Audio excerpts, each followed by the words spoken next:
Hey guys, Nishquick here, and welcome back to the EXP podcast, where we talk about our experiences with games we have been playing or are looking forward to playing and all that. So this time, I am joined with two familiar guests, and you guys can introduce yourself real quick. I got Yggdrasil and Jeff from Nintendo Vault. So for the new viewers, you guys can give a quick little introduction on who you guys are and your content and all that. So Yggdrasil, you can go first. Sounds good, sounds good. Hey everyone, it's Yggdrasil, and I'd like to say welcome, but welcome back to the EXP podcast. Not my content, his, because Nishquick was kind enough to have me back. So, I'm a huge Xenoblade fan. That's been most of my content. I'm trying to dabble into others. We'll see how it goes with Tears of the Kingdom, which is what we're going to be discussing today. And let's pass it on. Thank you. Hey everyone, it's Jeff with Nintendo Vault. I do all sorts of Nintendo content, news, discussions, updates.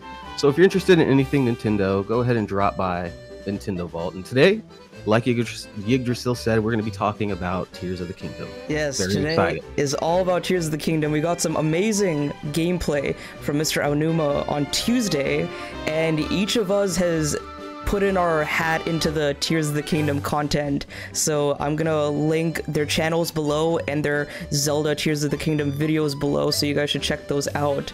But real quick before we get started, I want to try to do this at the beginning of every discussion, but if you guys have been playing any new or like older games, what have you guys been playing lately? Well, I've been playing, I just purchased 3D World. I skipped that game. So I just bought it and it came in a couple days ago, and I've been playing through it and I'm really enjoying it. Yeah. Really enjoying 3D World. And this isn't Bowser's Fury. I'm just starting with the base 3D World, and I love how you can switch the characters, and I love the movement and the cute little puzzles you get. So I'm enjoying it quite a bit so far, even though I am terrible at the game.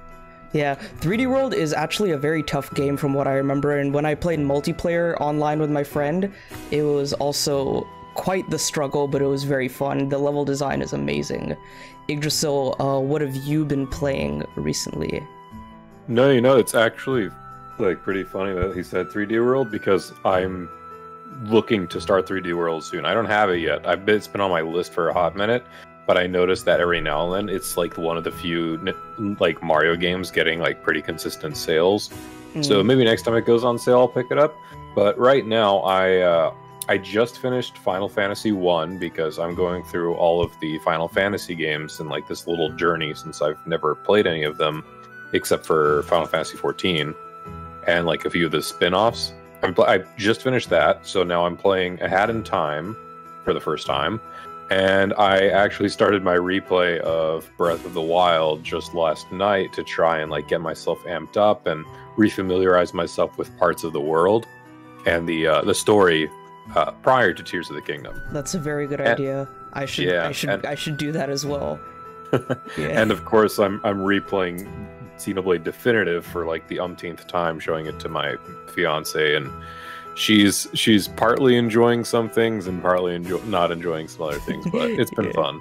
Yeah, it's been fun. Xenoblade Definitive Edition is quite the narrative adventure.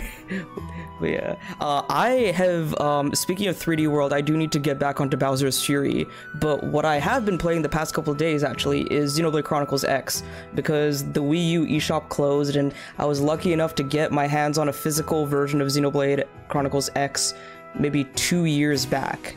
And I've been playing it on and off before the release of Xenoblade 3 and post Xenoblade 3, and I'm trying my best to get as far as I can before Tears of the Kingdom, because this game is massive and it's really fun, and I really want to get my the scale as soon as possible. I'm just about to start chapter 6, so hopefully I'll get that skill soon. Yeah, with 6 you're almost there, I believe, if I remember right. Yeah. But yeah, I feel that like in my journey to replay the Xenoblade games, I'm debating, do I do it chronologically? So after Definitive, I just play X again. I have my Wii U hooked up, so I'm ready to play whenever. Yeah. It's the largest Xenoblade by far. Oh yeah. In terms of things to do. But yeah. But anyways, let's get right into the discussion of Tears of the Kingdom. So, Tears of the Kingdom has had a very mild, lukewarm marketing cycle, and for some that has been a problem, for some they have been fine with it, because some want to know more to be sold on the game, some don't want to be spoiled about anything. But I think a compromise was made between the devs who don't want to show much and with the marketing team who wants to show a decent bit. And we got a 10-minute gameplay presentation with Mr. Aonuma, going into detail on some of the replacement rune abilities we'll see in this game, and I, for one, had a very good time watching this and live streaming it and reacting to it, and it's, in my opinion, really showing how much of a sequel Tears of the Kingdom really is compared to Breath of the Wild. So what do you guys think about, or what did you guys think about this gameplay presentation? I've seen both of you guys' videos, but I want to hear some more in-depth thoughts from you two. But so for me, I was actually on the fence with picking up Tears of the Kingdom until this presentation. And I know to some people that might not sound like much because, you know, some people probably weren't sold on this presentation, especially like in the first opening minutes. World looks the same, he's on horseback, the horseback mechanics and the UI all look pretty much sort of the same.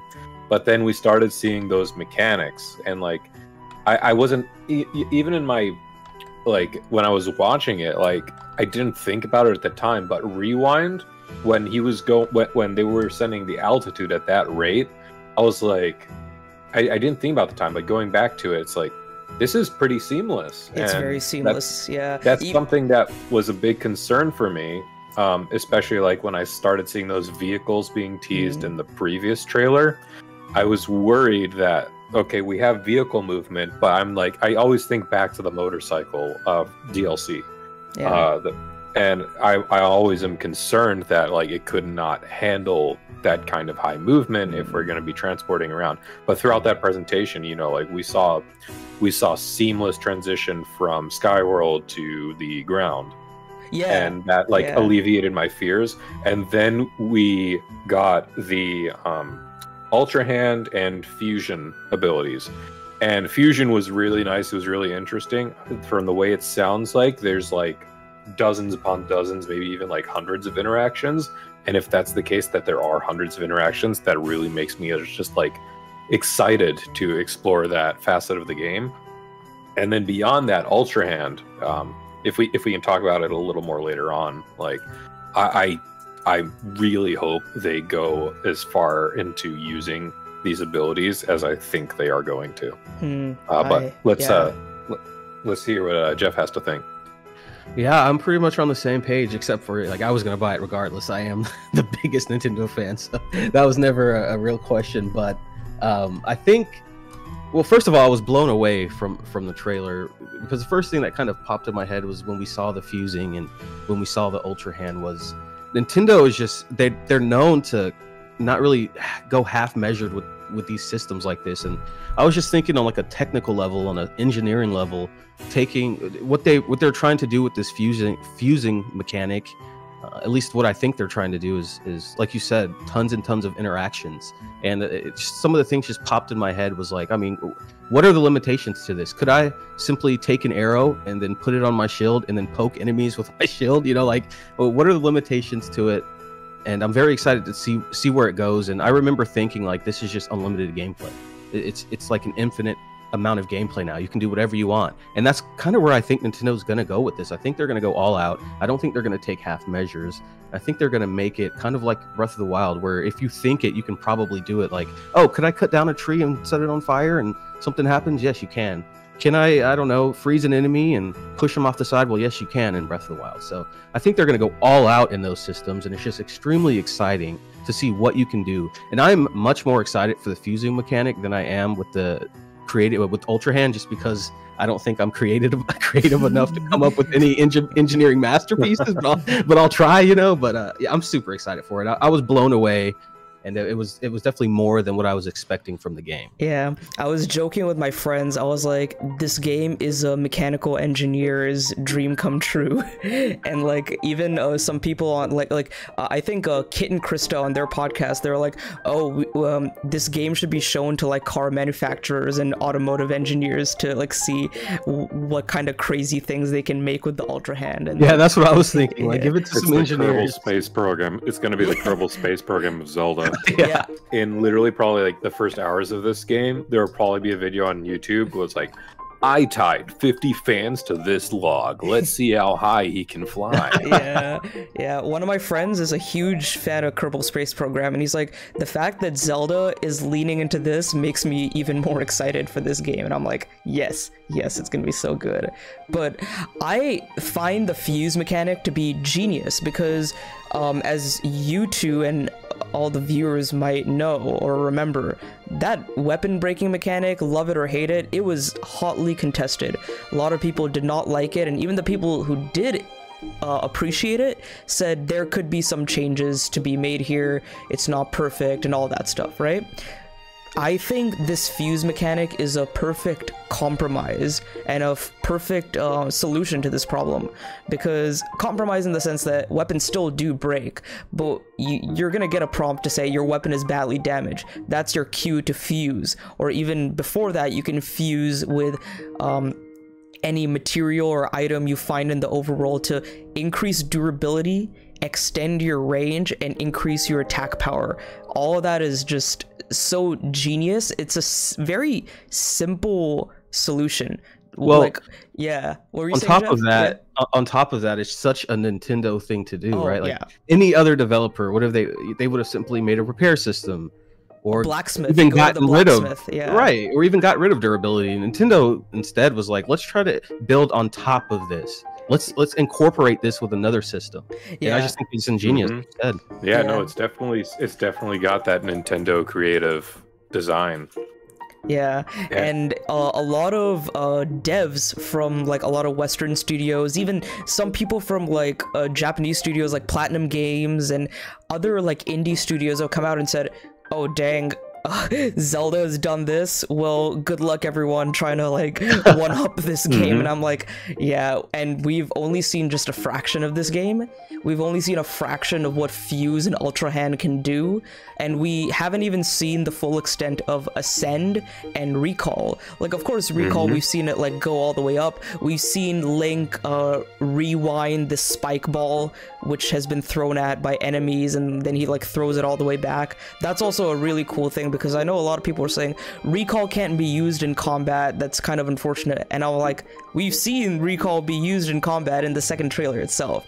So using these mechanics in combat and on the fly is going to be a lot of fun.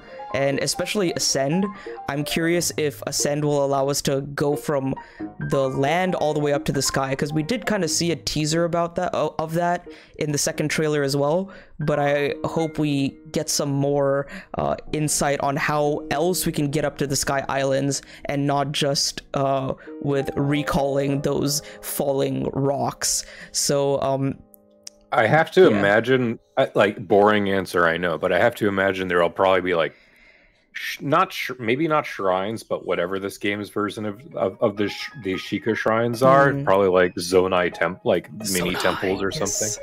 I know, the big one. Yeah, it's actually funny because like for a hot minute, because I haven't touched Breath of the Wild in quite a while, and I don't make content for it as like regularly. Like, I've only have the one Zelda video, and it's just my reaction. I plan to make another Zelda video soon, like in the next few days, but just you know, it's like I have to wonder now with this recall, how we're going to how else are we going to be traveling around? Like, are there going to be as many teleports in this game as there was, or because there's like easier modes of transportation, they want us to make use of that? Yeah, that's gonna be very interesting to see, especially once we get more information. I imagine Ascend, like you said, being used in the puzzles for like the Zonai Temple or whatever, and also like, again, like underground areas, having you ascend up through different floors or different levels of the underground areas. If they're, you know, they haven't been 100% confirmed, but if they're in the game, I could definitely see that being a possibility. You know, that would be very interesting. And one thing we did see in this footage is we did see these green swirls and those red swirls in like areas within Hyrule. Especially we could see them very closely or distinctly when Link was falling from the island back to the ground. And I think those are going to be the shrine equivalents. I think the green ones are going to be like Zonai shrines, and I think the red ones might be portals into maybe like corrupted Zonai shrines in the underground. Whatever those, like, whatever that red thing is, I think it's sending you underground. And sorry, go on.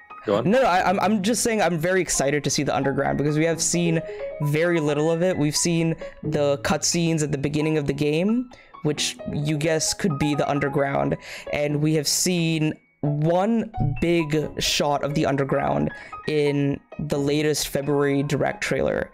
And I really want to see more of that underground to see how expansive it really is, because I think that's going to be the thing that really sells people on this game. So you think for sure underground is in the game? I really hope it is in the game.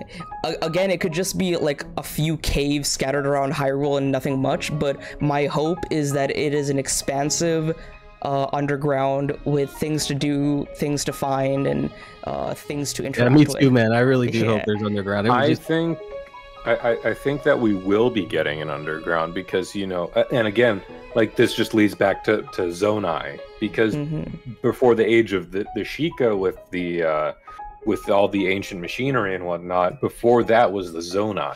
And now we have Zonai temples creeping up all over the place. We had some of their constructs in the overworld, like those giant pillars, and now the actual construct enemies themselves are showing up in the overworld. So there is access to technology that predates even the Sheikah, which are the Zonai. So they have to be from somewhere, you know, and not just excavation sites. Yeah, like I'm really worried that starting underground area is just like the first 15-20 minutes of the game. I really hope not. I hope that it'll eventually, like, for example, maybe that could be a zone we could go back to, or just as several like floating islands just rose up to, like, they rose up to the sky from the ground. They revealed hidden passageways that take you underground. Maybe not all of them are interconnected, and maybe it's not this giant expansive zones, but I would just love to see a moderate amount of underground areas. Yeah, and I don't know if you guys remember in the latest February Nintendo Direct trailer 2023, there was a shot where there was some bokoblins and Lizalfos mining for some, like, ore. And, yeah, I remember that. Yeah, and there was like this weird like mushroom tree in the background, and everything was like green, and like it just looked weird, and there was like fog. But the thing is, we've never seen this area before in the overworld of Breath of the Wild. And on top of that, when you hear the bokoblins mining for the ore, you can hear an echo. You can hear a little echo every time they hit their thing on the rock, or their like mallet, or whatever, their hammer or something, whatever they their pickaxe. Yeah, I was looking for that word. Whenever they hit it on the rock, you can hear an echo. So I think that is definitely an underground area. To what extent this area and this part of the map will be explorable, I don't know, but I do know this, and we did see this in the gameplay presentation. We now have coordinates for X, Y, and Z, latitude, longitude, and like however, like whichever direction we want to go, we have coordinates for that. So the farther up we go, when we saw with the recall, it was going up, the y-axis coordinate was increasing.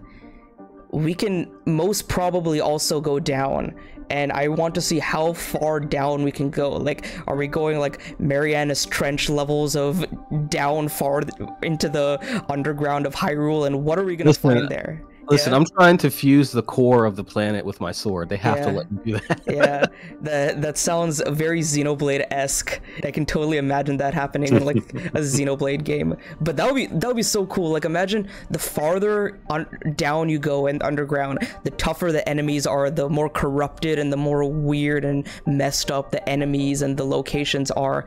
And you, like, of course, this game is called Tears of the Kingdom, right? Of course. And in the first ever trailer for this game, we saw cave paintings of Ganondorf, like ravaging throughout Hyrule, like on a horse and his trident. What if the farther down underground we go, we discover like a lost history of Hyrule and like a dark history in the past with like the Zonai and Ganondorf and all that? What do you guys think? Well, if we got more lore, I will be leaning heavily on the Zelda YouTube lore people to tell me what it all means, because I'm not gonna figure it out. But that would be very interesting to see, and it would I be, hope to be one of those people. Yeah, it would be interesting to kind of bring back the camera mechanic, and you can just take pictures of them and things like that. Would be kind of cool. Maybe at the mini game where go collect the art and you get a prize or something like that. That'd be cool. Yeah, especially with Nintendo emphasizing that Zelda is still playable, or not Zelda's playable, but Zelda still has the Sheikah Slate. So what is Zelda going to be doing with that Sheikah Slate? And like, what are you as Link going to be doing with that Sheikah Slate? And like, is Link gonna get it from Zelda? Is Zelda gonna still hold on to it? And what are you guys going to be doing underground? Are you gonna be exploring together? That's a big mystery. But other than that, anything else you guys want to talk about with the gameplay? Like, what do you guys think of the Sky Islands and what all you can do and interact with over there? What do you guys think of that? So I actually have a lot of real big hope in terms of gameplay. I really hope they take devices like or not devices, aspects like Ultra Hand, and really incorporate that, not just beyond building these machines for traveling around, but like I was thinking after I saw that trailer, I was thinking it's like there's so many ways that this could be used in other aspects, like the side quests. Like, can you imagine you're just walking along the main road and you see a peddler, their cart's broken down, their horse is injured or something. It's like the nearest stable is not too far. Can you please just help to move it along? Mm-hmm. And with Ultra Hand, like you can, because you're picking up giant trees like that have been fallen over. You can pick up the cart and just Ultra Hand the cart while you escort the NPC. Maybe you have to put it down every now and then to fight mobs, but like there's so many ways that like that kind of stuff could be incorporated. Or like Terrytown 2.0, for example, like where Link is like lifting up these walls or lifting up stacks of wood to help move around with the building effort. There's just a lot of ways that could be like made and fully incorporated into side quests, which have been like a bit of a bitter point for me in Breath of the Wild, because there are some that are pretty nice, and like I said with Terrytown, I love Terrytown. I want more of that. I would love to see NPCs maybe take an interest in the Sky World. Like maybe it's not just reserved for Link. Maybe others have somehow figured a way to get up. Like maybe Robbie's up there and he has like these little trials for you, something like that. Yeah, we have yet to see Pura and Robbie in any of the trailers, so I'm very excited to see what their role is. I really want to see more life outside for NPCs, just outside of the standard hubs, and more side quest options. You have all of this area up in the sky. Don't leave it just for Link. Like, yeah, we can explore it, but give us things that others like. Give us quests. Give us like even more. Like really saturate this game and this world so that every few minutes, like we're not even few minutes, like every like twice a minute even, like we're just really intrigued by something. We want to go there. Oh, we see someone that looks like they need help, or like maybe that guy has something for us to do over there. Yeah, I was disappointed with that in Breath of the Wild to a certain degree. Like after once you did a zone, there wasn't much reason to like go back except for resources or selling things. So I hope Tears of the Kingdom offers a lot more in that kind of aspect of gameplay. I agree as well. I'll piggyback on that a little bit. Like I'm slightly worried myself about the Sky Islands. It looks like there's a lot of them, and I just hope that it isn't super repetitive gameplay to where like you explore 4 or 5 of them and you're like, okay, I've seen what I need to see, and you're kind of done with them, unless of course they're required for you to progress in the game. I am slightly worried about that, but I'm also confident Nintendo has thought about that. For example, like a lot of games do things like this in a procedural way, and even if they are procedurally generated, they can get kind of dry. So I hope like the reward structure for exploring these islands make it to where you feel like you want to go and explore and see new things. Yes, absolutely have life up there as well. I would hate to just have Link and constructs up there. Like, it would just be awesome to, like, you're randomly exploring a sky island and you see an NPC who looks like he's lost. He's lost, you know, like maybe he was on that land before the islands came up. So he just finds himself on the sky island now and he's like, wait a minute, you know. So maybe, like, it would be great. Yeah, my house has got up here, and well, I'm stuck here. So yeah, I like the view, but yeah, that'll be so cool. My real estate's gone through the roof, literally and figuratively. But yeah, and I will say, I'm just hopefully they've nailed it, because they made it interesting enough to want you to explore all of them, you know. Yeah, and I think with this gameplay presentation, we can already see that the side quests and the interaction with NPCs is going to be definitely a lot more, I personally think, because we see the ground area first, which a lot of people say looks like Breath of the Wild, it looks like a expansion pass, DLC, whatever, right? But this is the Dueling Peaks stable, and a lot of the guardians that were stuck in the ground and the grass, those are gone. But you can also see a lot of people are building houses and building settlements and building just places for them to live and thrive and like do things within Hyrule that they couldn't do before when Calamity Ganon was ravaging the entire kingdom. So that's one thing I think we'll be able to do a lot in this game. There will be a lot of side quests to rebuild a lot of areas. I am hoping it is on the level of Xenoblade games, which you guys are familiar with, where you have like that affinity system, and the more you build in like a specific area, the more you rebuild, the more reputation you would get within that area. That would be really, really awesome if they take some notes from the Xenoblade Chronicles series. That would be awesome. And also, you might have seen, I don't know if you guys saw this, but there was a Korok in the gameplay presentation, and the Korok is saying something like, I need to find my friend or something. What if these Korok friends are in the Sky Islands or in the underground, and you have to reunite these Koroks instead of finding the Korok seeds? That would be really cool as well. So yeah. Yeah, that'd be a good way to do it, yeah. Yeah. Just don't make 999 of them and have something obsolete at the end. Yeah, please. Yeah. But yeah, especially Yggdrasil, I want to hear your thoughts on my community system idea, or like affinity town system, like which they can take inspiration from Xenoblade. What do you think of that? An affinity system could definitely work. I'm not sure they might go along with that sort of way, but to go off of what you were saying earlier with like those buildings and like the areas clearly being rebuilt, again, you know, I'm interested to see how much time has elapsed between the Breath of the Wild and Tears of the Kingdom, because you're right, this would absolutely be, if not for what's happening right now, the era of rebuilding Hyrule. It would be interesting to see if other people were made aware of Zelda, of the princess, beyond just maybe the Sheikah. And, you know, it's like, okay, we can start rebuilding it would be interesting to see if that town around Hyrule Castle itself has started, like the ruins itself have started to take up shape again. Oh yeah.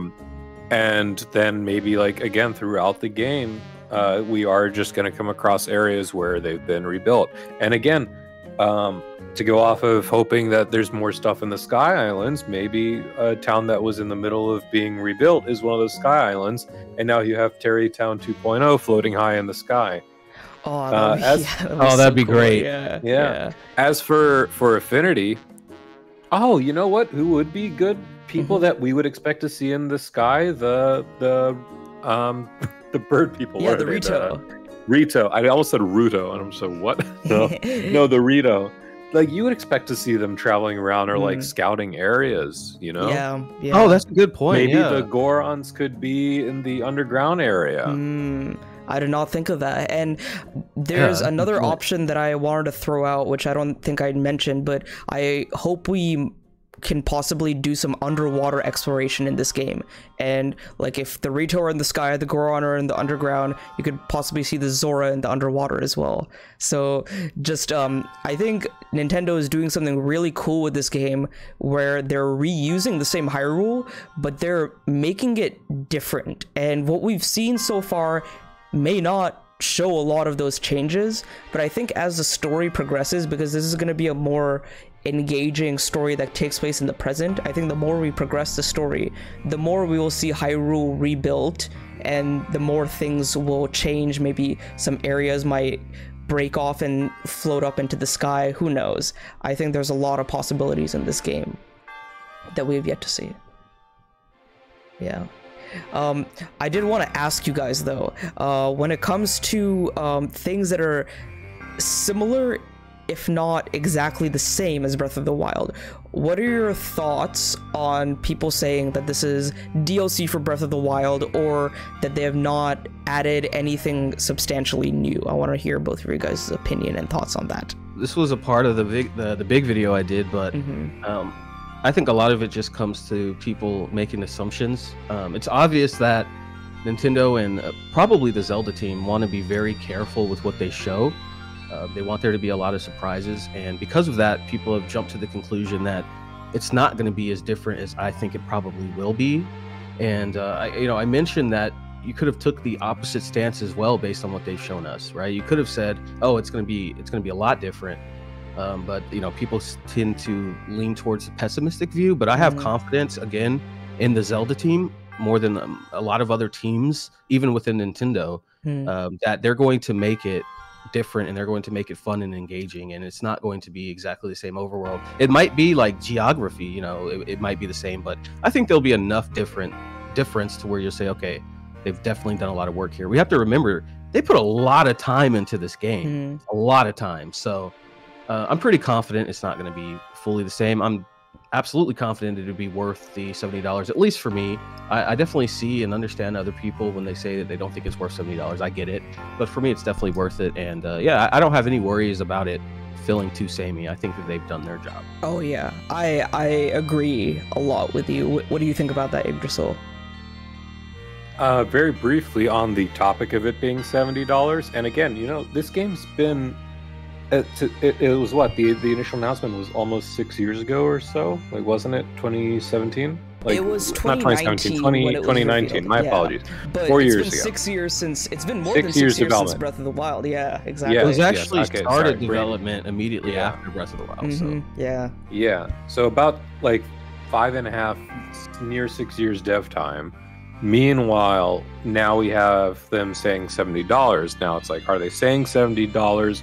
Like the pessimism in me is saying it's $70 only because it's a new fad, and maybe that's what they're trying to go for. But as gamers, I think, especially after Forspoken, we're very wary of a game being priced at $70, especially when it's from Nintendo, who don't normally, if ever, lower the prices of their games, especially their first-party titles like Zelda and Mario.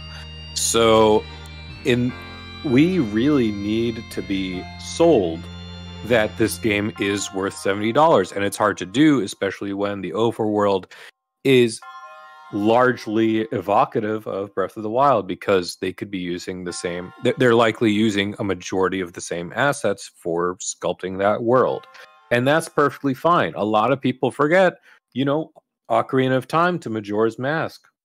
Look how much everything was reused from Ocarina of Time. There's characters with the exact same models, and the names are just slightly different. But it's all this. It was they took what they had, they ran with it, they innovated on it, and they made one of the most beloved sequels in all of gaming, Majora's Mask. And again, like, I'm going to use Xenoblade here. We have a perfect example of a sequel game in Torn of the Golden Country.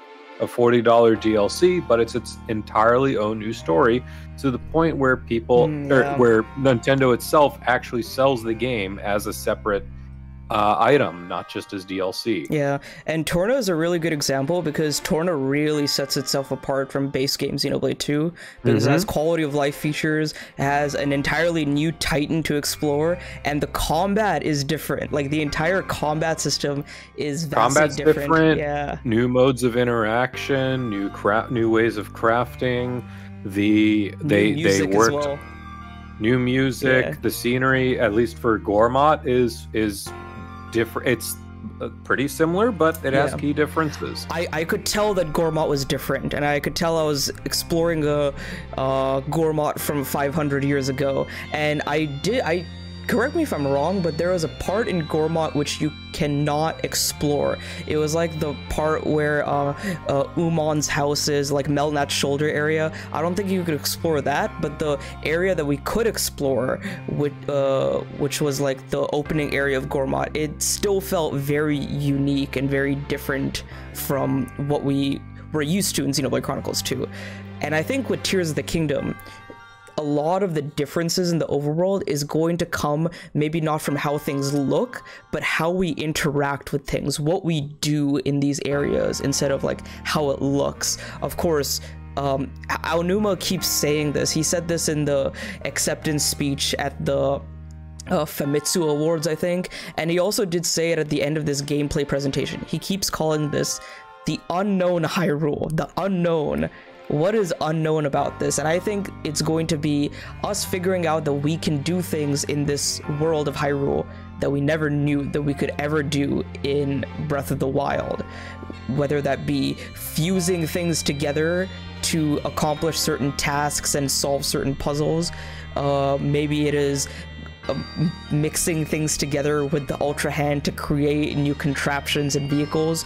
Or even just like ascending or descending below into a crater that is now opened up to uncover this vast, expansive cave system. Like, Jeff, I know you've played Elden Ring. I don't know about you, Yggdrasil, but Elden Ring had a lot of caves and catacombs, as they call it. But there's a part in Elden Ring where you go underground and you find an entire gigantic map to explore underground, and you're so enthralled because you're like, there's this entire overworld, and now there's an entire underworld.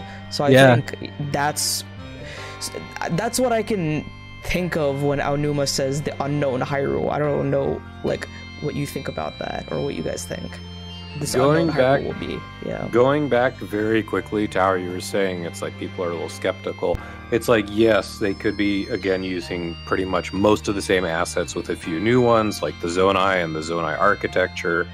But you can have all the same pieces, but if the modus operandi for how those pieces interact with one another have changed drastically, and they've interacted new modes of interaction, or they've created new modes of interaction, and just like allowed for complete player expression in how to proceed with the game, then I think we have something truly special that just goes beyond. It's like, okay, we can have this world. It might look a bit the same in some areas, but there's other areas, there's like whole new sections. It's like the way we've interacted has far exceeded what was in the previous game. Like I'm looking back even right now at the second official trailer with some of these floating islands. I'm seeing at like a minute 44 in the second official trailer, there's a giant spherical construct, or again with construct, a giant spherical island. It's like, imagine going under there. Like, imagine going under there, because they're so keen on showing us up above. We've barely seen what's going on below. There's also all these like, have you seen this one giant like tower-like structure? Like there's a bunch of them all around, and I'm not talking about just like the Sheikah towers. I'm talking about like hundreds upon hundreds of like yards in the air. And there's one in particular that just shoots out near to the heavens. It actually reminds me of the Tower of Salvation from Tales of Symphonia with that aspect, or Heaven on High from Final Fantasy for those people. Interesting. So there's clearly, they're so focused, and again, this again relates back to their marketing. They're showing us what we're familiar with, and they're showing us that they're having our heads look high while not showing us what's below. And below is where the story is, where the Zonai influence is. My apologies. His Link's arm is, and I'm going to talk about this in my video. Link's arm is a Zonai feature. It's a construct. It's a Zonai construct. The story is just heavily going to like be influenced, if not revolved around entirely around these, and then it's somehow going to play into to Ganon going beyond even the interactions with the Sheikah and usual Zelda lore. There's going to be a new influencing factor. There's so much they're purposely choosing, and again, when to not show, and that's where again marketing baffles me, because they're trying to say this is worth $70. This reflects the quality and the content of the game, but they're being, at the same time, they're trying to respect the boundaries of the story and the boundaries of wanting the player to see things for themselves that fans aren't really seeing much beyond what we've already known about. This most recent presentation was the first glimpse for a lot of people to get that hook, including myself, which is why I waited until, like, obviously I was going to get the game at some point, but it's like, okay, now I feel justified even with the $70 price tag, which, like, to me, like, I was going to get this anyway, regardless. The $70, like, slightly concerned me, but it's like, no, I have faith, because this, again, back how I was saying, Ocarina of Time into Majora's Mask, this is a game, this is a company that decades ago knew how to make a brand new game with the exact same assets and have it be one of the most beloved in the series. You know what I've kind of been thinking about that? Now that you said all that, I'm wondering if they're kind of looking for another Breath of the Wild situation to sprout up because of this. If you think about it, Breath of the Wild was hype and a lot of people bought it, but it wasn't the big phenomenon that it was until the game came out and everybody talked about it. And that's when it blew out of the Nintendo sphere fully, and every gamer and media and everyone was talking about how great this game was and how you had to get it, and Breath of the Wild just exploded. And I'm wondering if they're trying to kind of emulate that, now that I think about it, because he made a really good point of them kind of focusing on the sky and hoping that people don't really look too much at the ground, because I'm thinking maybe they did hide some really big things there and they're waiting for this to get into people's hands, which is why they're kind of being a little sly with the marketing. They're like, look, we could market this and it could go crazy, or we could let the players market it for us. I don't know that for sure. It's just kind of something that popped in my head right now, but that would be very interesting.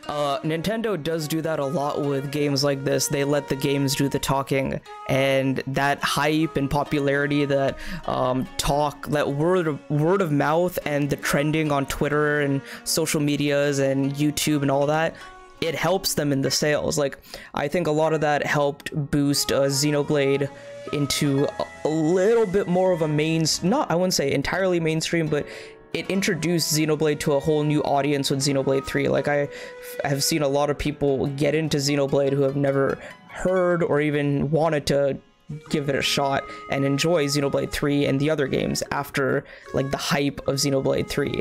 And likewise with Breath of the Wild, Mario Odyssey, all of these big Nintendo games. Metroid Dread is another great example. I think a lot of these games do the talking. People seeing the game, people seeing that people are excited and happy with this game or whatever game they're marketing, or not choosing to market, but that word of mouth will give it a big push, I think. Yeah, and you know, at the end of the video, Aonuma did say, "Oh, you're probably wondering what all cool things you can do." Yo, they're also expecting the 4 million YouTube videos that come out and say, "Did you know you could do this?" You know, there will be secrets. I'm sorry to get you off. There will be secrets in Tears of the Kingdom people will not find for over a decade easily. Oh, absolutely. If this level of interaction is as far as it goes, you know, this is just interaction with what's in Link's bag. Imagine all those videos that we've seen for years of items interacting with the overworld in Breath of the Wild that we've just not expected or really noticed before. So imagine that level of interaction in Tears of the Kingdom. We're going to be seeing new things for years to come.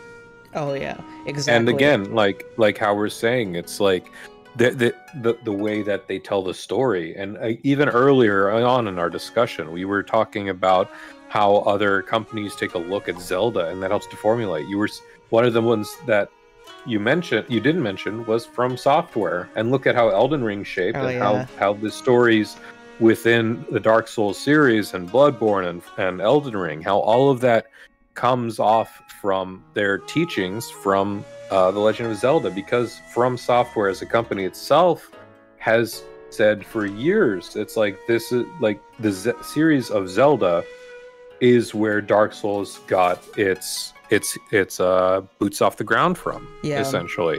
Yeah, Miyazaki has expressed a lot of credit to the Zelda team for inspiring the direction of Dark Souls from a gameplay and thematics point of view as well. So that's really amazing to see the influence Zelda has had on so many games. Basically, every single action-adventure game owes a lot of its roots and origins to The Legend of Zelda. But like you guys were saying about like the level of interaction, how people are going to be doing so many things, people are still figuring out new things to do in Breath of the Wild, a game that is 6 years old, came out in 2017 March. People are still figuring out things to do, and like whenever a lot of my friends are like, oh, Breath of the Wild, whatever, it's just your average old open world game. Whenever someone says that, I show them those GameSpot videos of them saying 30 things you still didn't know about Breath of the Wild. A month later, 30 more things you still didn't know about Breath of the Wild. A month later, 35 more things that you still didn't know about Breath of the Wild. And that series has been going on for the past like 2 years. And they're still making videos to this day about things we still do not know about this game, that maybe even the developers don't know that they included into the game, because the physics system is so crazy. And of course they're gonna expand that even more with Tears of the Kingdom, and for that I'm very excited to see what is going to happen with this game and the levels of interaction and interactivity we'll see in this game. So, yeah. Especially for a team that's now worked with the Breath of the Wild engine and worked with the capabilities of the Nintendo Switch for all the better half of a decade now. Like, I have no doubt there has to be quite a level of polish and improvement. Like, you know how we were talking at the very start about the seamless transition from overworld to ground. Like, very indicative, and I sincerely doubt that's just because like some naysayers are suggesting that Aonuma is using like a really like buffed up new gen version of the Switch. It's like I don't think that's the case at all. Yeah. Maybe my poor first gen Switch will cry a little, but I think it'll be fine if it could handle Xenoblade Chronicles 3. Oh, yeah. And again, you have other companies as well helping this. Monolith Soft is working on this title as well. They've got their boots helping with this one as well, and again, it's just another team that's had almost the better half of a decade working with Switch hardware and working with the Breath of the Wild team into making Tears of the Kingdom. And on top of that, Xenoblade 2, Torna Definitive Edition, and Xenoblade 3, and Xenoblade 3's DLC coming up. They'll have and a lot they've of also helped stuff, with other titles like Animal Crossing, which you can see some of the interactions, how you can modify the world in that game, some of the quality of life features in that game. With Splatoon, the Splatoon series, there's quite a lot of people working on this title, and over the last 5 years, and working with all the hardware and obviously probably new ideas, new innovations. Things may work differently in the background to allow for the level of interaction that this game is promising. We're really going to have quite a substantial upgrade in the way that these adventures take place, and it's going to influence a lot of other open world games in the same way that Breath of the Wild did. Tears of the Kingdom is going to amplify that. I'm quite curious to see the next From Software game beyond Elden Ring with inspiration taken from Tears of the Kingdom, for example. Oh yeah, Elden Ring. And I wanted to add I wanted to add as well, while it's still fresh in my mind, kind of exactly what Yggdrasil said was like, I don't think a lot of people realize how monstrous Monolith Soft is and how they hire like the best engineers out of Japan. I know like the Japanese Monolith Soft Twitter account does like technical demonstrations and introductions to kind of how they use some of their systems and how they interact with their code, like through Python and things like that. And like, if you look at, for example, like the Digital Foundry review of Xenoblade Chronicle 3 and how they leveraged anti-aliasing and how they used, how they incorporated draw distance into the Switch. It's a technical masterpiece. I'm a software engineer myself, so when I saw Xenoblade 3, I was blown away myself, the how they made everything so crisp with the limitations that they had on that system. We can never doubt how monstrous Monolith Soft is with their technical team. I think even more than Xenoblade, in my opinion, I'm sorry, more than the Zelda team, is the Monolith Soft team have the best engineers. And like you said, they've worked on Splatoon, Animal Crossing. They have that experience under their belt. Can you imagine they pull Monolith Soft team to help Game Freak on an open world Pokemon? Oh my god. That I really want that to happen. I think Game Freak Why haven't needs they? it to happen. I think that needs to happen very much. Is that like a pride thing? They don't want anyone working on their IP? Like, what is that? I know that's another discussion, but that's... Yeah, I don't know. That is another discussion for another time. That's a whole other bag of opinions and can of worms that we could get into. But yeah, now we're straying.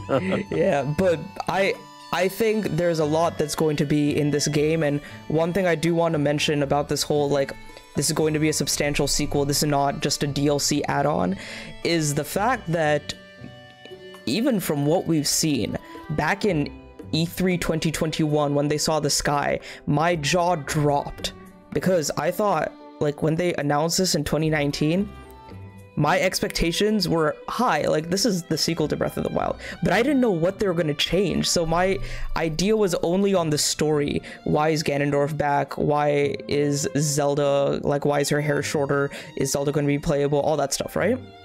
But I was like, oh, this might just be the same world. We might get a dark world. It'll be the same. Like, I just thought that it would be a light world, dark world thing, and the dark world will be exactly the same, but tougher enemies and, like, slightly different changes. I did not realize we were getting an entire sky realm. That in itself was huge to me.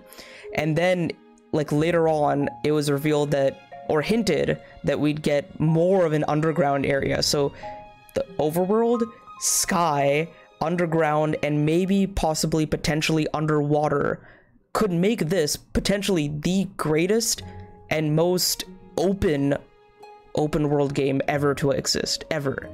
And, like, Elden Ring competes with that, but Elden Ring didn't have a sky. You did have Crumbling Fair Missoula, but that's just one legacy dungeon within the vast expanse of the entire game. So I think this game really has the potential to be one of the biggest open world games ever created, with those 3 levels, or I guess you can say tiers, of exploration, and that in itself warrants a sequel in itself.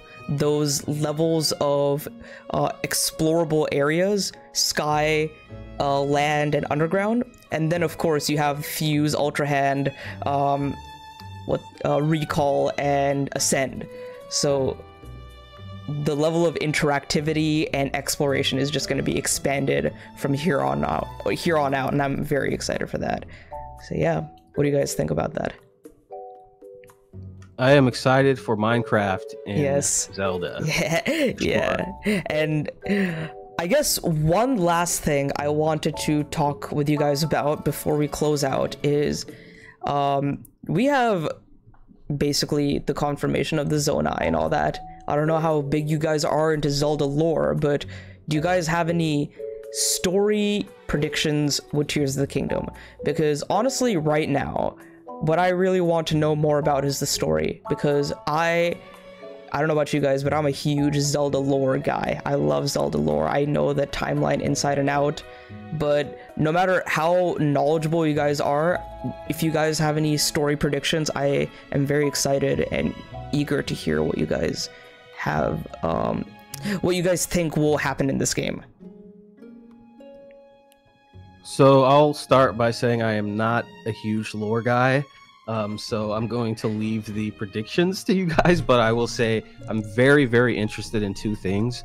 I want to see Ganondorf, what he's up to, what the story revolving around him is going to be, and I also desperately want to know what Zelda is doing and what's up with her. I hope it's not just a damsel in distress thing where I'm just going to save her, she falls, and you don't see her for the rest of the game. It would be nice, even if she does fall and you don't interact with her until you save her, seeing cutscenes of her doing things, exploring, finding, like you said, the paintings on the ruins while she's down underground or something. That would satisfy me because I was never super attached to the story anyway. This is more just a morbid curiosity. I want to see where things are going. Yeah, and to your point, Zelda doesn't need to be playable, but I think her having a more involved role in this story would be amazing, because there have been articles that I've seen and people's crazy opinions about Zelda being a damsel in distress in many of the games, but in my opinion, I don't think Zelda is necessarily fit very much in that role of damsel in distress. Ocarina of Time, for majority of the game, she is like your guide and mentor as Sheik. So, and Sheik is like really cool and badass in their own way. So, like, that's not very damsel in distress to me. And then of course Skyward Sword, she's figuring out about her past and doing things to like learn and uncover the past about herself and her relation to Goddess Hylia and all that. And there was actually, I think I heard about this, there was a part in the game that was cut where there was like a post game where you could like go through the story but do Zelda's portion of the story instead of doing Link's portion. So that was interesting because Zelda had a very big part in the role of in the game Skyward Sword, or the story of Skyward Sword. And then other instances, of course, Spirit Tracks, she's basically playable in Spirit Tracks because she like possesses the phantoms and all that. That was really cool. In Breath of the Wild, I love how she had a very big part in the research and the uncoverings of the mystery of the Sheikah of the past with the divine beasts and the guardians and all that. I want to see her use her brains a lot more in this game, like what we saw her do in Breath of the Wild. So that's going to be cool. And if she's playable and we get to do some like excavation missions as Zelda, that would be so much fun. I would really enjoy seeing a lot of that. But yeah, what do you think, Yggdrasil? Any story predictions or any hopes for the story and narrative? Yeah, so just to go off of what you're saying more about Zelda again, like I don't think she's really too much ever seen as a damsel until maybe like usually right at the very end of the stories. Like again, just a few others. Wind Waker as Tetra. Oh yeah, Tetra, of course. Yeah. You know, she's very involved. She helps you get in there to try and save her sister, your sister. Zelda's basically a pirate in that game, which is awesome. Yeah. And in the aspect of Breath of the Wild, as you were saying, yeah, she wanted to be a researcher, and she's like trying to see why she can't get the power of the goddess to aid her. And then I still think she'll have an active role for the most part. Maybe not all the time. Maybe I hope there'll be a mode after where she can be more of use in like the way we play, or maybe she's doing things in the background. So it'll be quite interesting. As for predictions, and again, I'm not the most massive lore nerd. I mean, look at me. I make Xenoblade content, not Zelda content until probably hopefully right now, if that can land. If maybe the YouTube algorithms will be a little forgiving on me with the Zelda hype. But what I can think of, the one thing I can think of and I'd be interested to see is if there's a correlation between the Zonai and the Twilight. That would be very interesting because I can make out a little bit of I can make out a little bit of similarity in the design philosophy. The glowing arms, the light green as opposed to the light bluish, sometimes orange within the Twilight realm. I think there were also just hints to Twilight within Breath of the Wild, but it's been so long I just can't recall like every single aspect. Big kind of reference to Twilight Princess. There was a shrine quest, and you had to find the shards of a mirror, and many people thought that was like the remains of the Mirror of Twilight, and that is a possibility. But I also think that is just a slight reference, because if you guys remember in Twilight Princess, the Mirror of Twilight was shattered. like severing the connection between Hyrule and the Twilight Realm. But I think there might be some vague connection between these two, because Ganondorf is back in this game. Ganondorf had a very big connection to the Twilight Realm in Twilight Princess. So, and of course, a lot of the visual stylistic similarities between the Twilight and the Zonai are very much there, but I'm just very excited to see the Zonai, because in the past, we've heard about so many Zelda tribes that, like, these mysterious tribes you just never know anything about. We hear about the tribe in Majora's Mask who is using the mask for hexing rituals. We hear about the dark interlopers in Twilight Princess who are trying to steal the Triforce for themselves, who very well could have been or could be the Zonai. And now in Breath of the Wild, we heard very slight murmurs and very vague references to this mysterious Zonai tribe with the architecture and like texts and lore and all that. And then we'd read about it and like creating a champion and all that. And then so many YouTubers started making videos on this, and then maybe the Zelda team was like, hey, maybe we should just capitalize on this and just make the next game about the Zonai. And if that was the case, then that's amazing, because this is the first time we're actually getting insight on a mysterious tribe that like is just so full of mystery within the Zelda universe, and I'm so excited to dig into the story elements of that. It's going to be so much fun, and the fact that it's confirmed, I'm so happy that the Zonai are officially confirmed. As not for like to sorry, but not to forget Fi, and like if they're going to do anything with the Master Sword with that regard, because there was an inkling of that in Breath of the Wild, and now we're pretty much seeing even more of that within Tears of the Kingdom, and it's going to be very central to the Master Sword. Yeah. Excuse me. So it'll be interesting to see if there's dealings with Fi in that regard. Yeah, Fi did speak in Breath of the Wild, which was one reference which I loved. That was such a awesome reference, especially me being a huge Skyward Sword fan. But on top of that, I think the whole thing about Fi being playable, sorry, but Fi being present has been sort of expanded, especially when we saw the March 2022 delay footage. The Master Sword is glowing in the same way as it did when Fi spoke in Breath of the Wild and in Skyward Sword. So if Fi is back in this, it would be so cool from a lore perspective, but I can also imagine her being like, hey Master, your Joy-Con batteries are low and your Joy-Con is starting to drift. And all oh that. No. No. But there's also one other thing. One other thing with regard to lore, there's just huge potential. Like, who's to say that all the Sky Islands that have risen are just from the area of Hyrule that we know? Or who's to say that there could well be more reference zones in these Sky Islands, and if there is that underground area, there could be more imagine older temples or older zones that are now in that underground that have been revealed. Yes. I'm very excited for the possibility of shrines and dungeons within this game. Real quick before we close out, I did want to ask you guys, this is a very good segue into that. Do you think traditional dungeons are in this game? Do you think we'll see and explore traditional dungeons like we have in Ocarina, Majora, Twilight Princess, Wind Waker, all those games? Yeah, I do. I think that they'll probably be in there. I don't want to say for sure, but I have an inkling that they'll be in there. I think that the outcry was really loud, and Nintendo may have heard it. So I hope so. Yeah, and with them using this game as an opportunity to fix a lot of the problems in Breath of the Wild, I think adding dungeons into this would be a very good idea for them. What do you think, Yggdrasil?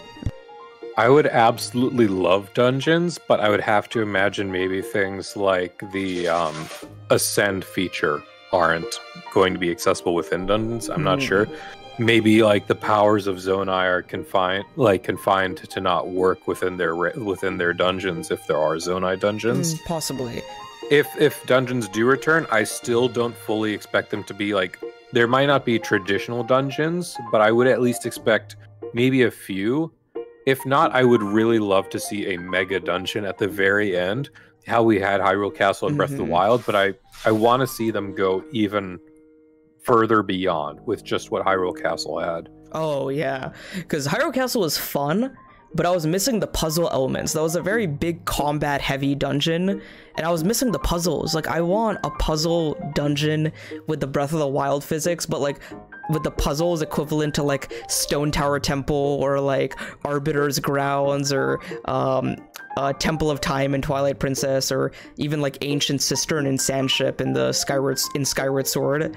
Like, I want the good balance of puzzles, combat, and thematic exploration within these dungeons if they are present in Tears of the Kingdom. And I think that's yeah. Sorry, I want to see more mob variety. That's the one also that's perhaps now my biggest fear is still just the over reliance on Boblins and Lizalfos. Yeah. I would expect at least 5 to 6 new construct models for like a construct or like a Zonai series. At least no, not even that. 10 new models, let's say, for Zonai, because that'll including Zonai bosses, Zonai like mini mob, like the mob cycle. Like, we saw probably a base construct right now, probably at least 2 or 3 more variants of that, and at least 2-3 variants of maybe 2 or 3 other models. You know. We did see like a few new Boblin additions. Like there's like one that looks almost like the giant not Moblin, the big chunky guy. Yeah. But there's one that had like a hat, so maybe he's like also partly a mage. I don't know. Oh, that'd be cool. Yeah. Yeah. And we have seen Redeads. We've seen likes. I'm so happy Redeads are back. We've seen those bat enemies as well. Those flying bat enemies. Yeah. My biggest disappointment ever with Breath of the Wild is we didn't have Dark Nuts at all. Yeah. Because could you imagine, you've been so used to the Breath of the Wild overworld, and you're so used to the Moblins, you're so used to everything, you know their attacks, you know how to get the Flurry Strike or the Sneak Strike every single time. You feel confident enough to finally go into Hyrule Castle, and in the very first corridor that you round, there's just 2 Dark Nut sentries. That would have been perfect. That's a perfect opportunity for them in this game, in Hyrule Castle. Yeah. There really needs to be... I was sorely disappointed with the mob variety in Breath of the Wild. I really hope that is not nearly as much of an issue. And again, one other fear I had, and this relates back to the fusion mechanic with all of our weapons. I really hope that scaling is appropriate. Like, we're not just gonna walk in with a rock and a stick and expect to... It's like suddenly more powerful than half of the traditional weaponry we're gonna see for half the game. Yeah, I hope it's fair in the sense that there is still some challenge, and there's no massive difficulty spikes. I want the final boss to actually be a final boss and not just thematically destroyed if you've done the content, and then just the second half is just thematic with no repercussions of dying. I'm not a fan of that final boss. It's honestly my least favorite final boss in any Zelda game I played. It's very sad. Absolutely. It was visually appealing. It was visually and thematically appealing. Mechanically, very disappointing. Very, very disappointing. I want to have a full-on sword fight with like revitalized Ganondorf in this, like how we did in Wind Waker and Twilight Princess. Oh, that would be so cool.